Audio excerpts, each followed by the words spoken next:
Aloha mai kako. I'm like a little overwhelmed right now, but I'm very grateful and thankful to all of you to be here. All of you in this room that I don't know, strangers that are, but strangers that I know that it's okay that we don't know, that our worldwide voyage going around the world, that's what we did. We met strangers, people in their own communities, in their backyards, in their classrooms, in their hallways of their universities, in the poorest of our slums, those that are in coral reefs or in watersheds that are protecting their honua. Honua means home, the place that they're at. And every single time we come and meet someone that's doing an act of kindness and caring and compassion to someone or their place, they're doing it for them, but they're doing it for us. That against the backdrop of the 35 years of good, peer-reviewed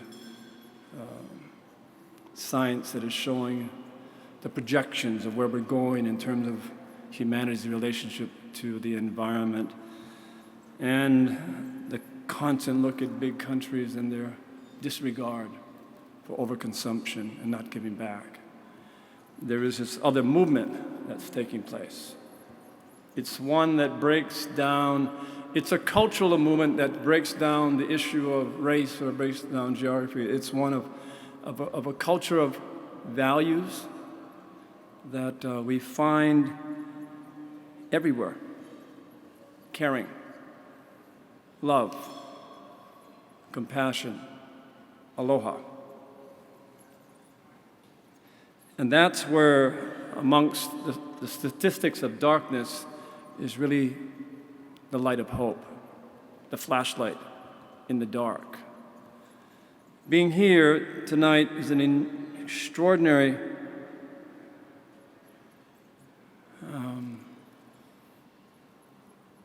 it's personal. I'm very, very honored, but at the same time, it's not personal. It's not about me.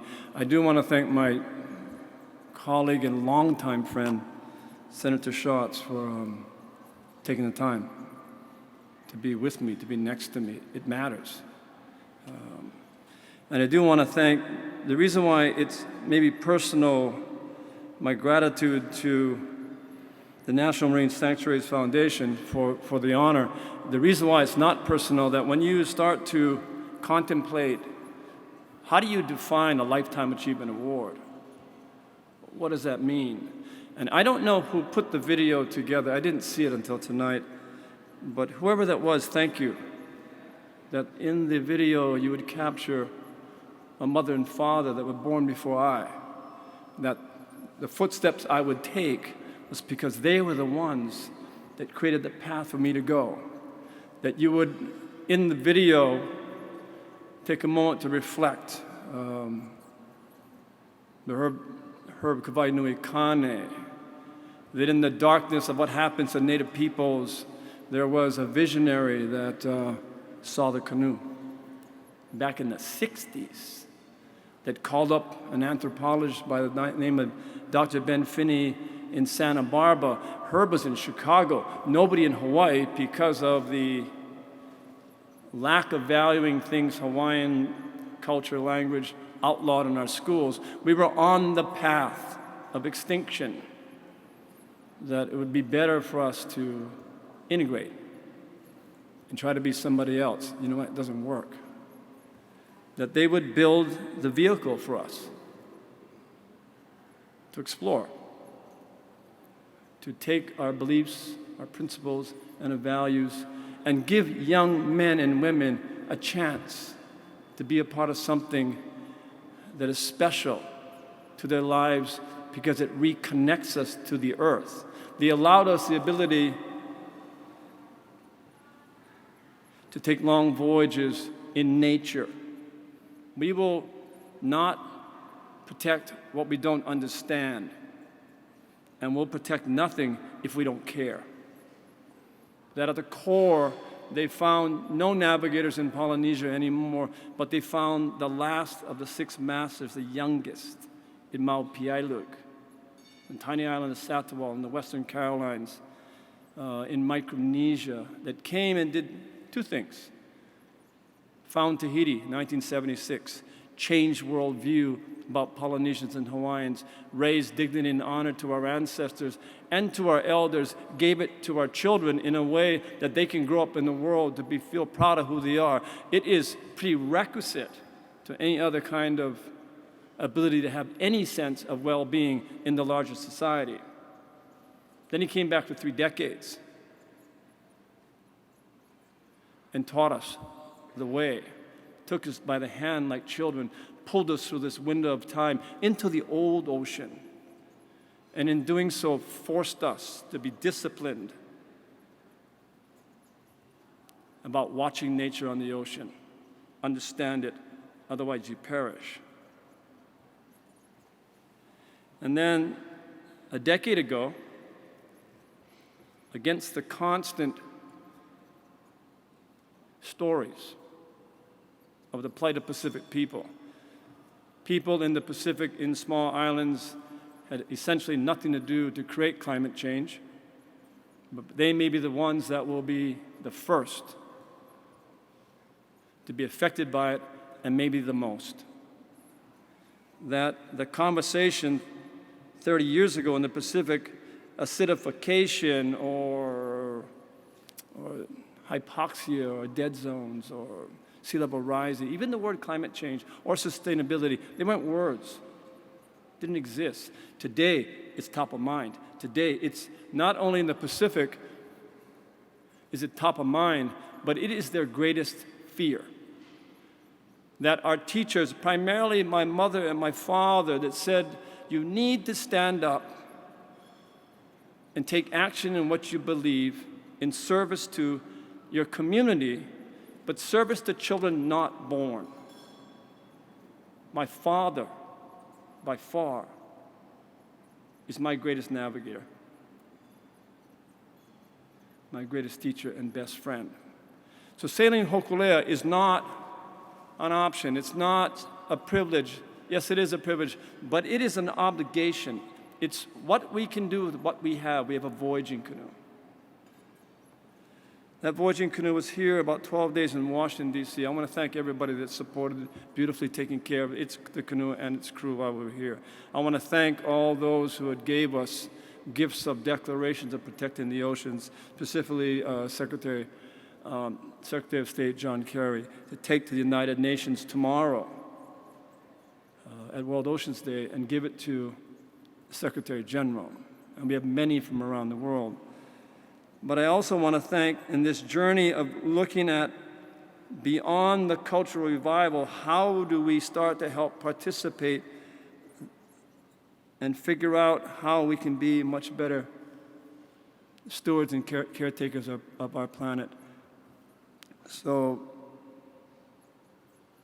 if I can impress upon you a moment of just gratitude to National Marine Sanctuaries, that when we were contemplating a voyage around the world because we needed to take it, we didn't know how. Our primary duty is to the canoe and to the crew. Safety is the first priority. We didn't know how to do it. National Marine Sanctuary would be the first national organization that would step forward with the way that they could in an appropriate way to give us advice, to give us information, to give us the engineering, to give us the data we needed to understand the world's oceans, their winds, their currents, their systems, all these things that we didn't know. We needed to go, but we didn't know how. National Marine Sanctuary was the one that stepped first when many people thought that maybe they'll never go. Maybe they're not good enough. Maybe that in Hawaii it's too small. Maybe they can't make it happen. National Marine Sanctuaries took the risk because I fundamentally believe that they thought that we could help do something for your mission, your legacy, your responsibilities by caring for the earth, by caring for the oceans. National Marine Sanctuaries, too, by its protecting Papahanaumokuakea, the northwestern Hawaiian Islands, did two things. On the obvious, it looks like what they did was create a sanctuary to protect our environmental and our ecological treasures, yes. And then they also had the world's best connection to honoring the culture and traditions of First Peoples, Native Hawaiians. They allowed us the ability to use Papahanaumoku as the best training ground for deep-sea navigation for our young students. They did all of that. But what National Marine Sanctuaries did for us, it created the school. The only thing I'm good at is finding my teachers. National Marine Sanctuaries, our relationship with them that goes back about 15 years total, they helped us in the protection of the northwestern Hawaiian Islands against the constant, chronic degrading of the main 8 Hawaiian Islands. We haven't figured it out. We don't know how to do that. They protected this ecology so we could go and be in the ocean and understand the power of the ocean, because you can understand the power of life that is in that habitat. Papahanaumokuakea is more than a sanctuary. It is a school for tomorrow. As humanity starts to figure out how much it is degraded, it's going to look to those places that you still have the light, and you still have hope.